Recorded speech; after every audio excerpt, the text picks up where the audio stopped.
হাড় ক্ষয়, বিশেষ করে মহিলাদের এই রোগটি বেশি হয়। আমাদের মনে হয় হাড় খুব শক্ত জিনিস, মোটেও না। বেশ কিছু কারণ আছে যে কারণে হাড় ভেঙে যেতে পারে, গুঁড়ো গুঁড়ো হতে পারে, চিড় ধরতে পারে, অনেক কিছু হতে পারে।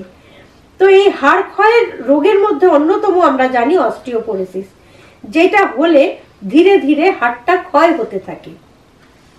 এই হাড় ক্ষয় কিন্তু বেশ কিছু খাবার থেকেও হয়। কোন কোন খাবার খেলে হাড় ক্ষয় হতে পারে সেই খাবারগুলোই আজকে বলবো। কিন্তু তার আগে বলে নিই, নমস্কার, আমি গৈরিকা, আপনার একান্ত প্রিয় পরিবার কলকাতা ক্যানভাসে আপনাকে স্বাগত জানাই। আপনি যদি এই পরিবারের একজন এখনো না হয়ে থাকেন তাহলে প্লিজ সাবস্ক্রাইব করে নিন কলকাতা ক্যানভাস। পাশেই বেল আইকন রয়েছে, প্রেস করে অন করে নিন, তাহলে নতুন ভিডিও আপলোড হওয়ার সঙ্গে সঙ্গেই নোটিফিকেশন পৌঁছে যাবে আপনার কাছে। এবার বলি কোন কোন খাবারগুলো হাড় ক্ষয় করার জন্য দায়ী।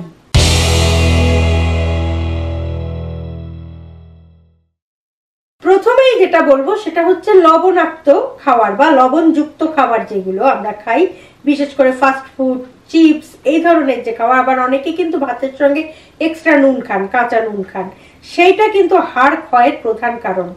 কারণ নুন মানেই হচ্ছে সোডিয়াম ক্লোরাইড, যেটা দেহ থেকে ক্যালসিয়ামটা বের করে দেয়, ফলে ক্যালসিয়ামের ঘাটতি হয় শরীরে, এবং সেই কারণে আপনার হাড়টা আস্তে আস্তে ক্ষয়িষ্ণু হতে শুরু করে এবং হাড় ক্ষয় রোধটা একসময় দেখা দেয়, বড় আকার নেয়।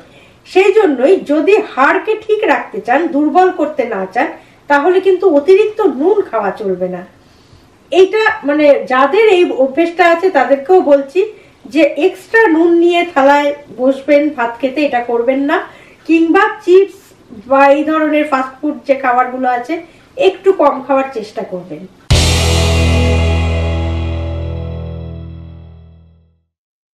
এরপর যেটি বলবো সেটি আমাদের প্রচন্ড খাওয়া দাওয়া হলে, বেশ জমিয়ে যখন খাই আমরা, তখন মনে হয় একটু কোল্ড ড্রিঙ্কস খাই বা সফট ড্রিঙ্কস যেটাকে বলি আমরা খাই। সেইটা কখনোই করা উচিত নয়, কারণ সফট ড্রিঙ্কস মানেই হচ্ছে ফসফরিক অ্যাসিড, যেটা নাকি আমাদের শরীর থেকে ক্যালসিয়ামকে বের করে দেয়। শরীরে প্রাকৃতিক, আমাদের মানুষের প্রাকৃতিক কর্মকাণ্ডের মাধ্যমে শরীর থেকে ক্যালসিয়ামটা বার করে দেয়। সেই কারণেই আপনি যখনই খাচ্ছেন সফট ড্রিঙ্কস, তখনই আপনার শরীর থেকে কিন্তু আস্তে আস্তে ক্যালসিয়াম বেরোতে শুরু করছে, ফলে আপনার হাড় দুর্বল হয়ে যাচ্ছে, আস্তে আস্তে সেটা ক্ষয় হতে শুরু করে। সে কারণে অতিরিক্ত মাত্রায় কিন্তু কখনোই কোল্ড ড্রিঙ্কস বা সফট ড্রিঙ্কস খাওয়া চলবে না।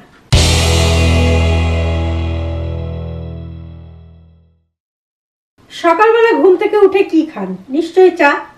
চা না খেলে ঠিক আমেজটাই আসে না সারাদিনের। এই চা আপনি 2-1 কাপ খেতেই পারেন, কোনো অসুবিধা নেই, কিন্তু অতিরিক্ত মাত্রায় স্ট্রেস, মাথায় ভীষণ চাপ আছে বা কাজের ভীষণ চাপ আছে বা ঘুম তাড়াতে হবে তার জন্য চা খাওয়া, এগুলো কিন্তু করা চলবে না। কারণ এইগুলো করলেই আপনার হাড় ক্ষয় হওয়ার একটা সম্ভাবনা থেকে যায়। তার কারণ হচ্ছে চায়ে কিন্তু ক্যাফেইন থাকে, যেটা আমাদের হাড়কে দুর্বল করে দেয়। সে কারণে অতিরিক্ত মাত্রায় চা খাওয়া চলবে না।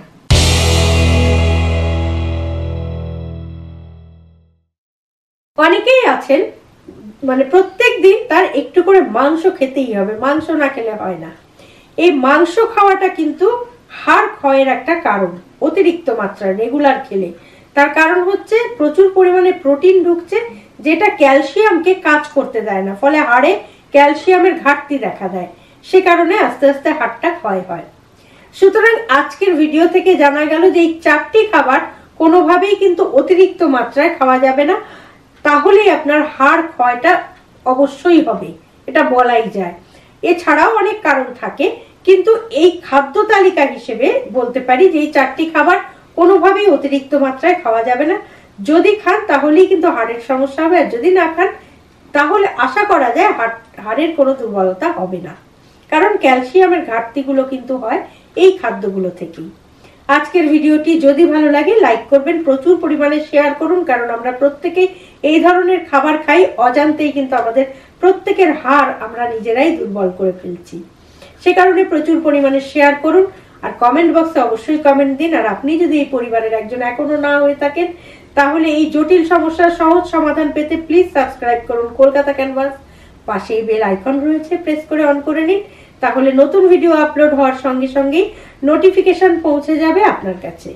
ভালো থাকুন, সুস্থ থাকুন এবং নিজের হার্টটিকে শক্ত রাখার জন্য এই 4টি খাবার ভুলেও অতিরিক্ত মাত্রায় খাবেন না। আর সঙ্গে রাখুন, দেখতে থাকুন আপনার একান্ত নিজস্ব পরিবার কলকাতা ক্যানভাস। নমস্কার।